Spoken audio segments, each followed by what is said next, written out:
Kerala Pradesh school teachers association Koothuparamba ഉപജില്ലാ സമ്മേളനം കൂത്തുപറമ്പ് ഇന്ദിരാഭവനിൽ നടന്നു. KPCC സെക്രട്ടറി ചന്ദ്രൻ തില്ലങ്കേരി സമ്മേളനം ഉദ്ഘാടനം ചെയ്തു. KPSTA സംസ്ഥാന സെക്രട്ടറി MK അരുണ മുഖ്യപ്രഭാഷണം നടത്തി. ഇന്ത്യ രാജ്യത്തിന്റെ വിദ്യാഭ്യാസ നയം മാറുകയാണ്. വിദ്യാഭ്യാസ നയം എന്ന് പറഞ്ഞാൽ എല്ലാ മേഖലകളിലും സ്വകാര്യവൽക്കരണം കൂടുതലായി കൊണ്ടുവരികയാണ്. നേരത്തെ നിങ്ങളുടെ പ്രസിഡന്റ് ഇവിടെ സൂചിപ്പിച്ചതുപോലെ അധ്യാപകരുടെ ക്ഷാമബത്തയും കുടിശ്ശികയും ഏരിയൽസൊന്നും കിട്ടാനില്ലാത്ത ഒരു പുതിയ കാലഘട്ടത്തിലേക്ക് നമ്മുടെ രാജ്യത്തെ സർക്കാർ നീങ്ങിക്കൊണ്ടിരിക്കുകയാണ്. എല്ലാ സ്ഥലങ്ങളിലും ഫീസ് കൊടുക്കുന്ന കുട്ടികളുടെ എണ്ണം വർദ്ധിച്ചുകൊണ്ടിരിക്കുകയാണ്.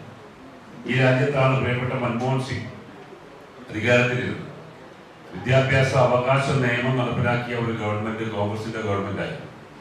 +2 വരെയുള്ള വിദ്യാഭ്യാസം പൂർണ്ണമായും സർക്കാർ സ്കൂളുകളിൽ സൗജന്യമായി നൽകാനുള്ള വളരെ പ്രസക്തമായ ഒരു തീരുമാനം. ജനിച്ചു വീഴുന്ന എല്ലാ കുട്ടികൾക്കും പൂർണ്ണമായും, ഇന്ത്യ രാജ്യത്തിന്റെ ഒരു പ്രത്യേകത നമുക്കെല്ലാം അറിയാം, ജനസംഖ്യാ വർധനവ് നിയന്ത്രിക്കാൻ പറ്റാത്ത രീതിയിൽ ഉണ്ടായിക്കൊണ്ടിരിക്കുന്ന ഒരു രാജ്യം.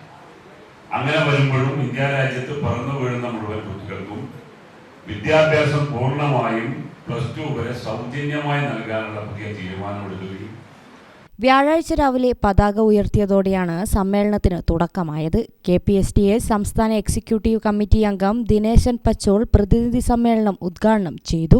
സമ്മേളന ഉദ്ഘാടന ചടങ്ങിൽ AP മനോജ് കുമാർ അധ്യക്ഷനായി. VK Rajesh, UN Prashanth Chandran, VV Baby Albert, Rajeesh Kaliyathan, K Dineshan, T Sheeba, K Ramachandran, K Lohithakshan, Rajeesh Kottayan, Reneesh Kottayan, CV Sudeep, K Prashanth, CP Seenath, Randeep Thottathi തുടങ്ങിയവർ സംബന്ധിച്ചു. ചടങ്ങിൽ സോപാന സംഗീതത്തിൽ ക്ഷേത്രകലാ അക്കാദമി അവാർഡ് നേടിയ SR ശ്രീജിത്തിനെയും വിവിധ കലാകായികമേളയിൽ വിജയികളായവരെയും ആദരിച്ചു. ഗ്രാമിക ന്യൂസ്, കൂത്തുപറമ്പ്.